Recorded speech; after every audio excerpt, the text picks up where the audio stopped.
कहते हैं कि एक मथुरा के प्रतापी राजा हैं जिनका नाम है उग्रसेन। मथुरा के राजा हैं उग्रसेन। एक बार उनकी जो पत्नी थी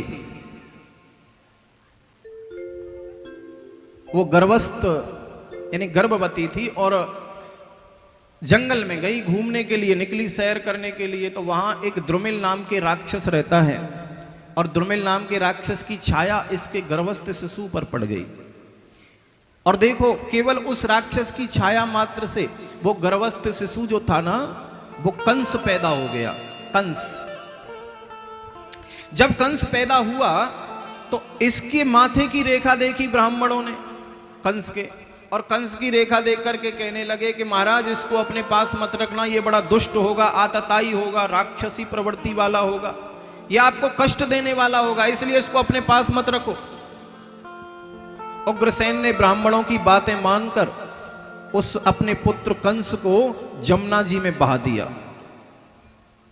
अब यहां पर यमुना में जब उसको टोकरी में बंद करके बहाया गया तो यमुना जी में ही जो वसुदेव के पिता हैं सूरसेन, वो स्नान कर रहे थे।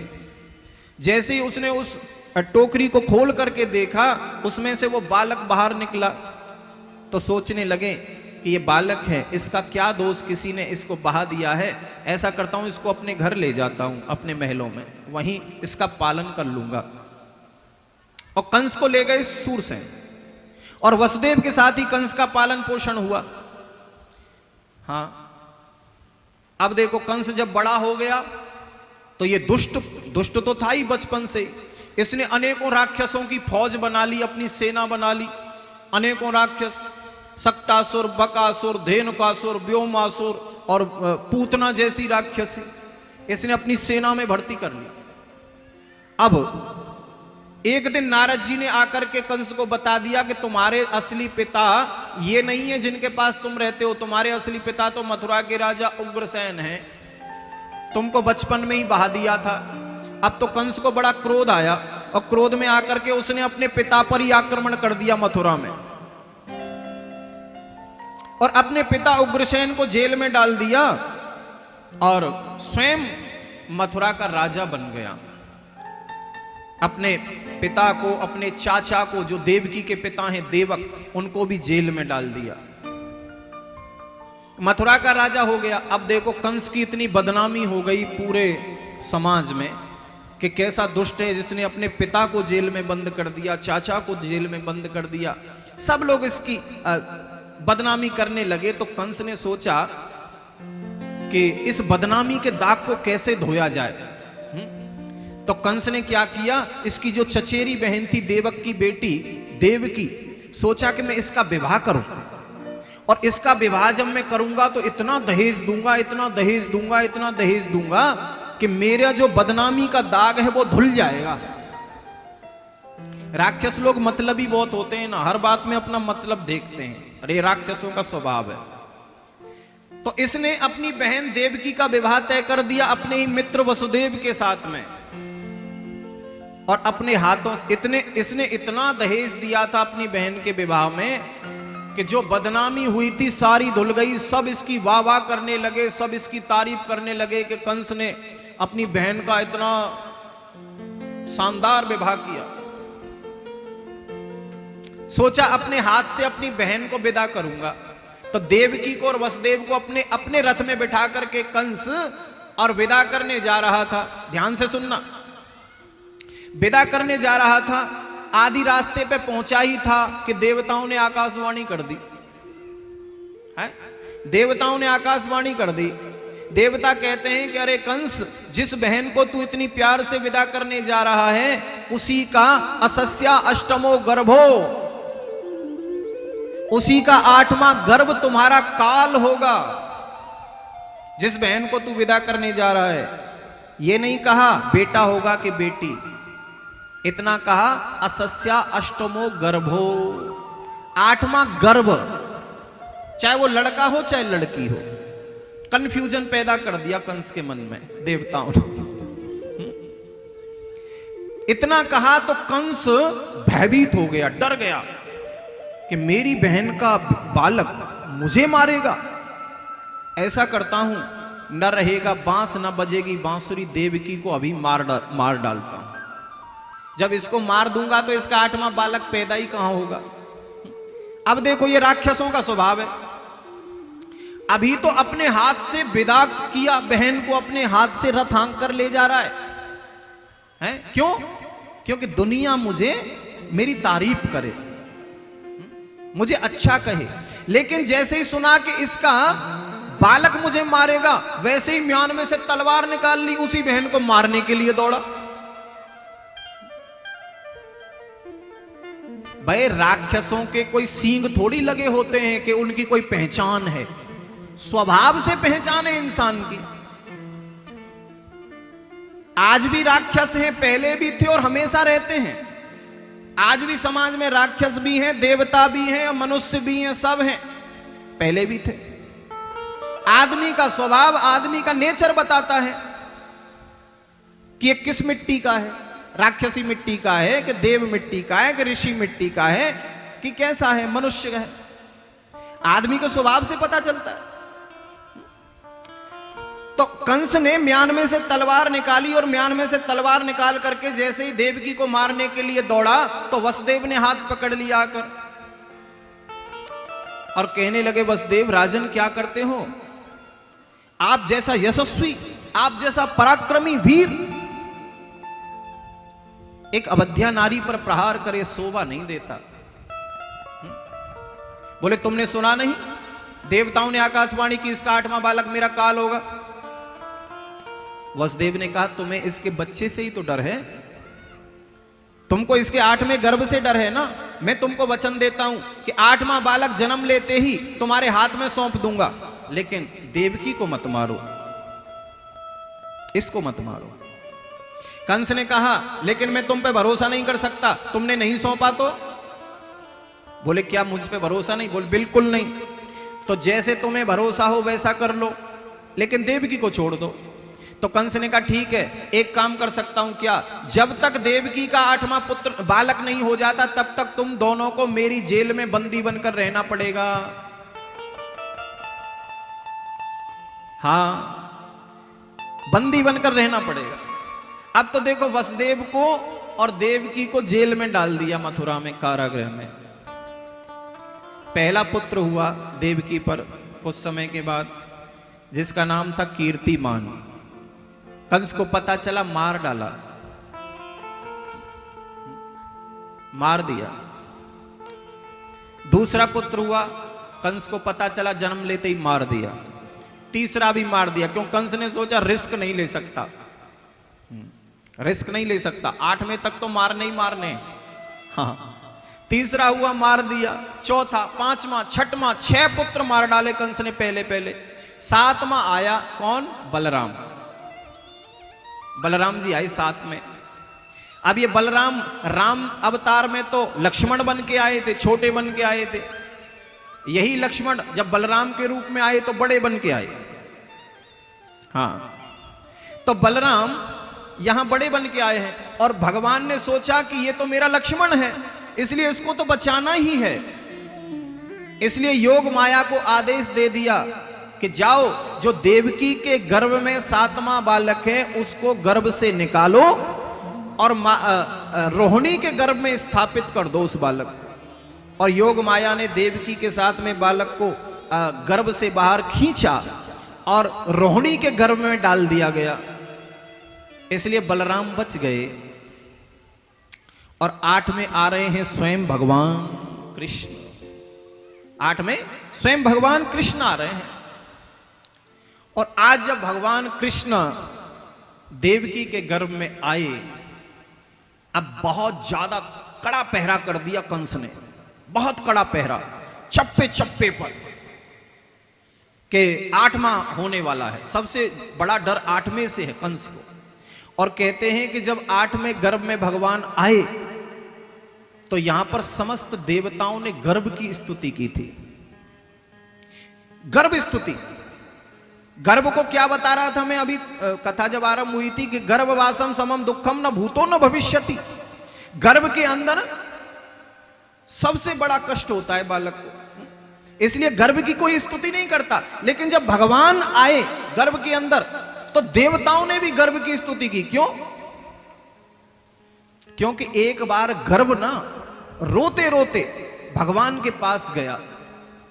भगवान ने कहा क्यों दुखी है गर्भ?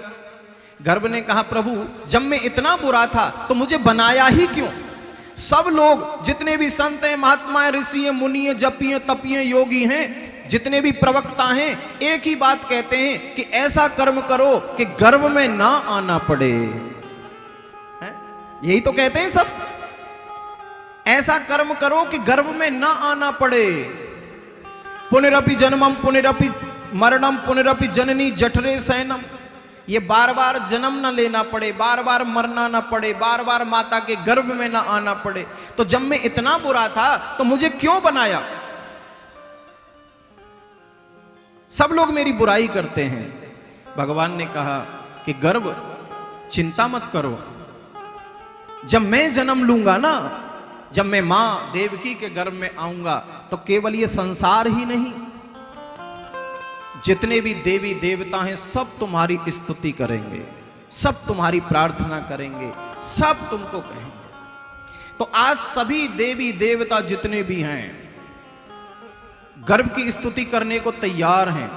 लेकिन उससे पहले जो कंस मामा है ना, उसकी चिंता बढ़ती जा रही है, घबराहट। क्योंकि कंस ने तो कृष्ण को भय से भजा था, डर के भजा था, इसलिए भयभीत है कंस। कहते हैं कि एक दिन नारद जी को पकड़ लिया कंस ने और नारद जी से कहने लगा कंस कि नारद जी देवकी के 8वां बालक कैसा होगा, जरा उसकी पहचान तो बताते जाओ। वो कैसा होगा, कैसा रूप होगा, कैसा रंग होगा? हैं? कहीं जन्म लेते ही भाग गया तो उसे मैं पकड़ूंगा कैसे? अरे पहचान तो हो। तो नारद जी ने कहा देखो ज्यादा तो मुझे पता नहीं है, बस इतना पता है कि वो काला काला होगा, है? मुरली वाला होगा, देखने में छोटा पर पेट में 1.5 हाथ की दाढ़ी वाला होगा। हाँ, अब तो काला काला जैसे ही बताया तो कंस को दिन रात काली चीज जैसे ही देख ले तो थर थर कांपने लग जाए। काली चीज कोई देख ले, यहां तक कि जब वो पानी लेके सैनिक आते तो पानी का लोटा जैसे ही वो पानी पीने को तैयार होता तो पानी भी उसको काला काला दिखता और फेंक के मारता।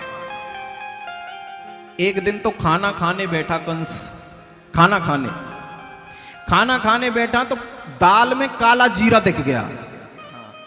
हाँ, ज्यादा पक गया होगा और दाल का वो कटोरी मारी फेंक के। यानी हर जगह उसको कृष्ण दिखता है, हर जगह काली चीजों से डरता है। और आज वह रात्रि आ गई जिस रात्रि भगवान प्रकट होके आने वाले हैं। सबने गर्भ की स्तुति गाई। कहते हैं सारा जगत सोया हुआ है, सारा संसार सो रहा है, केवल देवकी और वसुदेव जगे हैं, केवल देवकी और वसुदेव। कृष्ण पक्ष दिन बुधवार, अष्टमी तिथि और रात के ठीक 12 बजे रात्रि के घनघोर अंधेरा, घनघोर मंदह मंदह जलधरा, अब हल्का हल्का बरसात का मौसम है और रात्रि के ठीक 12 बजे आज भगवान ने उस देवकी और वसुदेव के कारागृह रूपी मंदिर में मथुरा में अवतार ले लिया। अभी ताली मत बजाना, नहीं अभी नहीं, अभी तो किसी को पता ही नहीं है। ताली बजा दी तो कंस मामा को पता चल जाएगा, हाँ फिर गड़बड़ हो सकती है। ठीक 12 बजे भगवान ने अवतार ले लिया और भगवान सुखदेव परीक्षित को बता रहे हैं कि कैसा स्वरूप है भगवान का। सुनो कि तमद्भुतम बालकमंबजे क्षणम चतुर्भुजम शंख गदायुधायुधम श्रीवत्स लक्ष्मम गलशोभिकौस्तुभम पीतांबरम सांद्र पयोद सौभगम। चतुर्भुजम, 4 भुजाओं से भगवान आए, शंख चक्र गदा पद्म सब साथ लेके आए हैं। 20 फुट का लंबा शरीर है, पीली पीतांबरी जिन्होंने धारण की है। और माता देवकी जब भगवान को देखा तो माता देवकी ने स्तुति गाई। क्या कहती है माता देवकी? कि रूपम यत्यत प्राहुर्व्यक्त माध्यम ब्रह्म ज्योतिर्निर्गुणम निर्विकारम सत्ता मात्रम निर्विशेषम निरीहम सत्वम साक्षात विष्णुर्ध्यात्म दीप। कितनी सुंदर बात कहती है माता देवकी कि आज मेरा कितना बड़ा सद्भाग्य है, कितना बड़ा सौभाग्य है कि आप परमात्मा जो निर्गुण निर्विशेष निर्विकार निरीह ब्रह्म आज मेरे यहां सगुण बन के आ गया। मैं किन शब्दों में अपनी प्रशंसा करूं, क्योंकि मृत्योर मृत्यु ब्याल भीतः पलायन और लोकान सर्वान नाद्य गच्छत। देवकी कहती हैं कि मृत्यु के भय से भयभीत प्राणी 10 दिशाओं में डोलता है लेकिन उसको अभयता नहीं मिल पाती। लेकिन जिसने भी आपके चरण कमलों का आश्रय ले लिया, जो भी आपसे जुड़ गया, वो तो मृत्यु पर भी विजय प्राप्त कर लेता है। मृत्योर मृत्यु ब्याल भीतः पलायन लोकान सर्वान नाद्य गच्छत। जो प्राणी मौत के डर से भागता है, वही प्राणी अगर आपके चरणों में आश्रय ले ले तो वह प्राणी मृत्यु पर विजय प्राप्त कर सकता है। इसलिए किन शब्दों में मैं अपनी प्रशंसा करूं कि आप जैसा निर्गुण ब्रह्म मेरे यहां सगुण बन के आ गया। तो भगवान ने कहा, माता आपको याद है स्वाम्बु मनवंतर में आप दोनों प्रश्नी सुतपा थे, तो मैं आपका पुत्र बन के आया था प्रश्नी गर्भ। उसके बाद आप अदिति और कश्यप बने तो मैं आपका पुत्र बन के आया वामन। आज आप देवकी और वसुदेव हैं तो मैं आपका पुत्र बन के आ गया कृष्ण। माता देवकी ने कहा, आपको पुत्र बनकर आने को कहा था, ये चार हाथ का कोई पुत्र होता है क्या? इतना लंबा पुत्र? अरे मैं मां हूं, मेरा भी आपको स्तनपान कराने का मन हो तो कोई इतने बड़े बेटे को कोई मां कैसे स्तनपान कराए? आप छोटे हो जाओ। और ये जो शंख चक्र गदा पद्म ये सब लेके आए हो, ये क्यों लेके आए हो? भगवान ने कहा, माता हमने सोचा कि जो काम 11 वर्ष के बाद करना है मामा कंस का काम तमाम, उसको आज ही कर देते हैं, इसलिए सब कुछ साथ लेके आ गए। क्योंकि जन्म लेते ही ये मामा कंस मारने को चला आता है ना, इसलिए हमने सोचा आज ही कर दें उसका गोविंदाय नमो नमः। देवकी ने कहा, ना, मैंने आपको बाल रूप में मांगा था, आप मुझे बाल रूप में ही चाहिए। भगवान ने शंख चक्र गदा पद्म सब हटा दिए, 2 हाथ हटा दिए और भगवान छोटे हो गए हैं। माता देवकी से कहा, अब तो ठीक है मां। हैं? मैया बोली, अभी ठीक कहां है, अभी कपड़े तो उतारो। भगवान ने कहा, माता आप तो बड़ी दुखी करती हो, कभी कहती हो हाथ हटाओ, कभी कहती हो छोटे हो जाओ, अभी कहती हो कपड़े उतारो। हम नंगे काहे को हो में, हम तो नहीं होते। बोले होना पड़ेगा। भगवान ने कपड़े उतार दिए। बोले अब ठीक है। बोले अब रो तो सही। कोई बालक जब जन्म लेता है तो बिना रोते हुए नहीं आता, और अगर बिना रोए कोई बालक आया तो घबरा जाते हैं लोग। कोई बालक जन्म ले और जन्म लेके रोए नहीं तो क्या करते हैं, उसको जबरदस्ती रुलाते हैं, रो, घबरा जाते हैं। अब रो। भगवान ने कहा, देखो मां, जब मैं बड़ा था तो मामा कंस से आपकी रक्षा कर सकता था, अभी मैं छोटा हूं तो आपको मेरी रक्षा करनी पड़ेगी, आपको मेरी रक्षा करनी पड़ेगी। माता देवकी और वसुदेव ने कहा, प्रभु हम आपकी रक्षा कैसे कर सकते हैं? हाथों में हथकड़ियां लगी हैं, पैरों में बेड़ियां पड़ी हैं, जेलों में ताले लगे हैं, पहरेदार सब जाग रहे हैं, हम आपकी रक्षा कैसे करेंगे? बोले उसकी चिंता मत करो, आप मुझे एक बार गोदी में तो लो, आप मुझे एक बार स्पर्श तो करो, क्योंकि जीव जब मेरा स्पर्श करता है तो सारे बंधनों से मुक्त हो जाता है, आप मुझे लो तो सही। और मुझे सीधे गोकुल पहुंचा दो, वहां पर मैया यशोदा ने एक बालिका को जन्म दिया है, आप उस बालिका को लाकर मामा कंस को सौंप देना और मुझे यशोदा के पास सुला देना। और देखो ऐसा ही किया। जैसे ही देवकी और वसुदेव ने भगवान को गोदी में लिया ना, और गोदी में लेकर के वसुदेव जैसे ही गोकुल की ओर चले हैं, वैसे ही हाथों की हथकड़ियां अपने आप चटक के गिर पड़ी, पैरों की बेड़ियां अपने आप खुल गईं, ताले अपने आप टूटते जा रहे हैं, और जितने भी पहरेदार थे बेहोश होकर के गिर पड़े, सब बेहोश हो गए। और यमुना जी में प्रवेश किया। बोलो जय श्री कृष्ण। यमुना जी में प्रवेश किया। अब यमुना मैया कौन है बताओ जरा? ये भगवान की पटरानी है यमुना जी, हाँ पत्नी है यमुना मैया। अब यमुना जी में जैसे ही प्रवेश किया तो घनघोर जो है जल बरस रहा है और यमुना जी चढ़ी हुई है। जैसे ही वसुदेव ने भगवान सिर पे टोकरी में रख रखे हैं, जैसे ही प्रवेश किया तो यमुना मैया पटरानी है भगवान की, तो बोली हम भी अपने पति का दर्शन करेंगी बाल रूप में। बड़े के रूप में तो बहुत कियो है, पर बच्चे के रूप में नहीं कियो। हाँ अब भाई किसी किसी की नई नई शादी हो हैं, और नई नई बहू आए, पत्नी आए, तो पत्नी की इच्छा रहती है ना पति के बचपन को फोटो देखे, बचपन को कैसा रहती है ना। हाँ तो ऐसे ही यमुना मैया बोली हम भी पति का दर्शन करेंगे। तो क्या किया, यमुना जी ऊपर उठी, अपना बहाव ऊंचा किया। जैसे ऊपर यमुना मैया उठी तो वसुदेव ने सोचा कि अब तो मैं भी गया और मेरा बेटा भी गया, अब नहीं बचे। वसुदेव का पतो काहे रोए।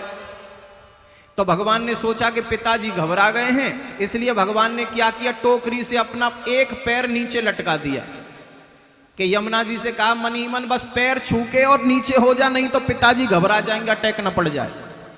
हाँ घबरा जाएंगे। अब जैसे ही चरण छुआ भगवान का यमुना मैया ने, अब एक बार नीचे को उतर गई यमुना जी। लेकिन फिर जाने क्या मन में आई, बोले पैर छूने से काम नहीं चलेगा, हम तो मुखार बिंद का दर्शन करेंगे, हम तो चेहरे को देखेंगे। अब क्या किया, अब जैसे ही ऊपर उठती है यमुना मैया, अब वसुदेव हैं ससुर जी, अब भगवान का चेहरा तो दिखता नहीं है, ससुर जी की दाढ़ी दिख जाती है, लंबी लंबी दाढ़ी। और एक बार उसने यमुना जी ने पूरा अपना जो है जल भगवान के मुखार बिंद तक लेके आई और भगवान के मुखार बिंद का दर्शन करके नीचे उतर गई। भगवान को लेकर के वसुदेव पहुंचे यशोदा मैया के महल में।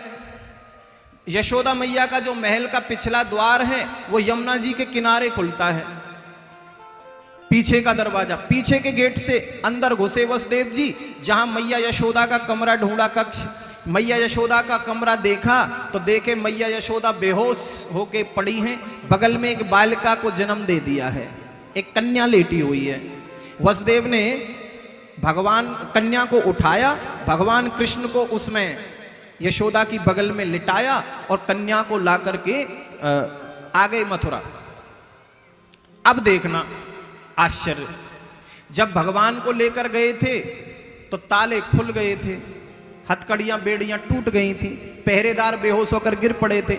लेकिन जैसे ही कन्या को लेके आए हैं, सारे पहरेदार अपने आप जग गए और अंदर जब जेल में प्रवेश किया है, अपने आप हथकड़ियां लग गई, पैरों में बेड़ियां पड़ गई और ताले अपने आप लग गए। क्यों? जब हम भगवान को पाने के लिए भगवान का स्पर्श करते हैं, भगवान की शरण में जाते हैं, तो सारे बंधनों से मुक्त हो जाते हैं। और जैसे ही भगवान को छोड़कर जब हम माया को पकड़ते हैं तो ऑटोमेटिक सारे बंधनों में बंध जाते हैं। ये माया का रूप है कन्या। पहरेदारों को पता चला कन्या रोने लगी तो सब गए दौड़े दौड़े कंस को खबर दी, महाराज देवकी का 8वां बालक हो गया। अब तो कंस भागा और देवकी के पास कन्या थी गोदी में और पैर पकड़कर खींचने लगा कन्या को। देवकी ने कहा भैया ये तो कन्या है, इसको तो छोड़ दो, इसी के सहारे में अपना जीवन बिता लूंगी, इसको तो मत मारो। कंस नहीं माना और कंस ने पैर पकड़कर जैसे ही कन्या को पृथ्वी पर पटक कर मारना चाहा, वो कन्या अष्टभुजी देवी बन गई और अष्टभुजी देवी बनकर के आकाश में उड़ गई और आकाश में उड़ते उड़ते आकाशवाणी कर दी क्या कि किम मया हत्या मंदः जातः खलु तवांत कृत और यत्र क्वा पूर्व शत्रु और माहिंसी कृपणान व्रथा। अष्टभुजी देवी बनकर के कन्या ने आकाशवाणी कर दी कि दुष्ट कंस, मेरे जैसे निरपराध बालक को मारने से तुम्हें क्या मिलेगा? वास्तव में तुम्हारा जो दुश्मन है, वास्तव में तुम्हारा जो शत्रु है, उसने तो ब्रज में अवतार ले लिया, वो तो अवतार ले चुका है, तुमको मारने वाला ब्रज में पैदा हो चुका है। अब कंस तो डर के मारे उससे पूछने लगा, बोले नाम तो बताती जा, कहां लिया है? उसकी कोई एड्रेस तो बता कि कहां पे लिया है। कन्या ने कहा, देवी ने कहा यत्र क्वा, नाम नहीं बताऊंगी, लेकिन लिया ब्रज के अंदर है। इतनी पहचान बता गई देवी। यहां तक तो हो गई मथुरा की बात। अभी हम ब्रजमंडल की कथा में प्रवेश करने जा रहे हैं। ब्रज की कथा अब यहां से आरंभ हो जाती है, ब्रज की कथा भगवान का जन्म लेते ही। और अब हम सीधे गोकुल में पहुंचते हैं। गोकुल, और जब यहां से कथा आरंभ होती है तो थोड़ी थोड़ी ब्रज भाषा भी आ जाती है कथा में। और जब यशोदा मैया के पास लिटा करके भगवान को आए तो कहते हैं कि यशोदा की उम्र थी उस समय 85 बरस की, 85, और नंद बाबा की उम्र थी 75 बरस की, 75। 10 बरस बड़ी है यशोदा मैया वसुदेव ये नंद बाबा से, यानी अपने पति से 10 बरस बड़ी है। देखो पहला समय और आज के समय में ना बिल्कुल डिफरेंस है, अपोजिट कह लो।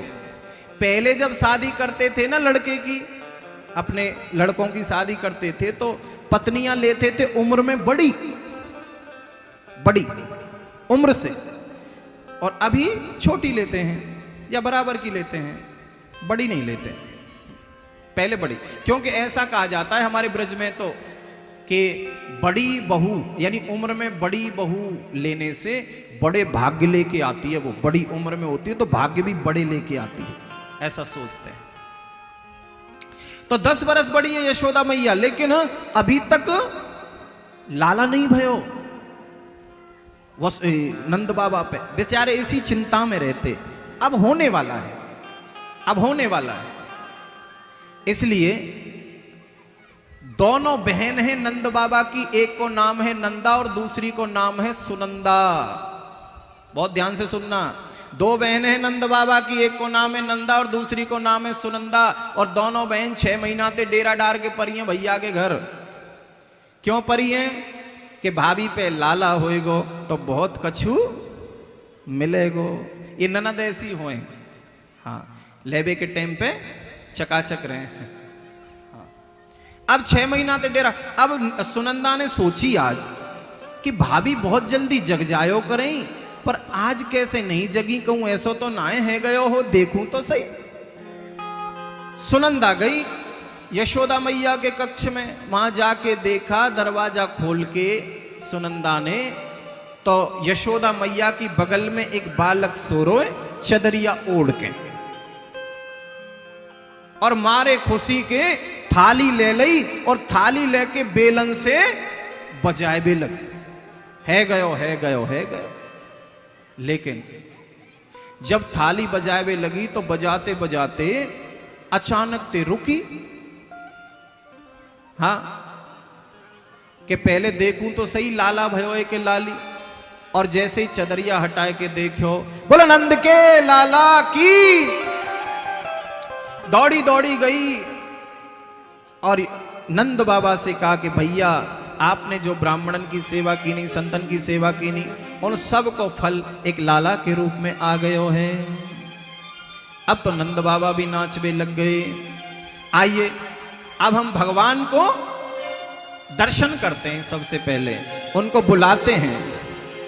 कि सजा दो घर को गुलशन सा मेरे सरकार आए हैं, मेरे सरकार आए हैं। सजा दो घर को गुलशन सा मेरे सरकार आए हैं, मेरे सरकार आए हैं। सजा दो घर को गुलशन सा मेरे सरकार आए हैं, मेरे सरकार आए हैं। सजा दो घर को गुलशन सा मेरे सरकार आए हैं, मेरे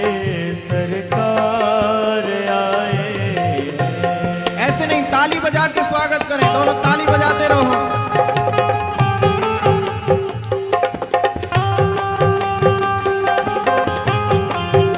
झूमते हुए मस्ती में गाइए हरि बोल।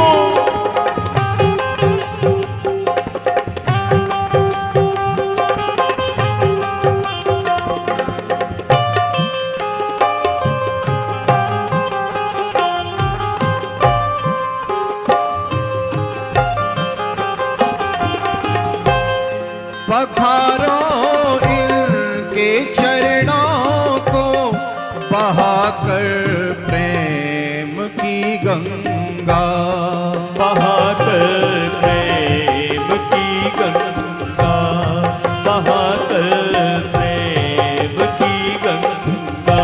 ओ पखारो इनके चरणों को बहाकर प्रेम की गंगा, बहाकर प्रेम की गंगा, बहाकर प्रेम की गंगा। हो बिछा दो अपनी पलकों को, बिछा दो अपनी पलकों को मेरे सरकार आए हैं, मेरे सरकार आए हैं। बिछा दो घर को गुलशन सा मेरे सरकार आए हैं, मेरे सरकार आए हैं।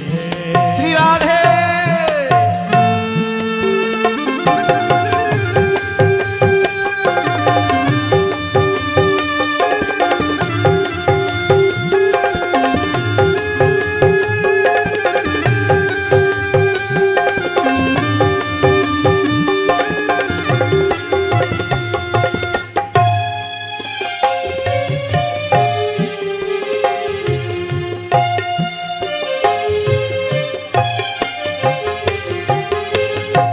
उमड़ आई मेरी आंखें देख कर अपने मोहन को, देख कर अपने मोहन को, देख कर अपने मोहन को।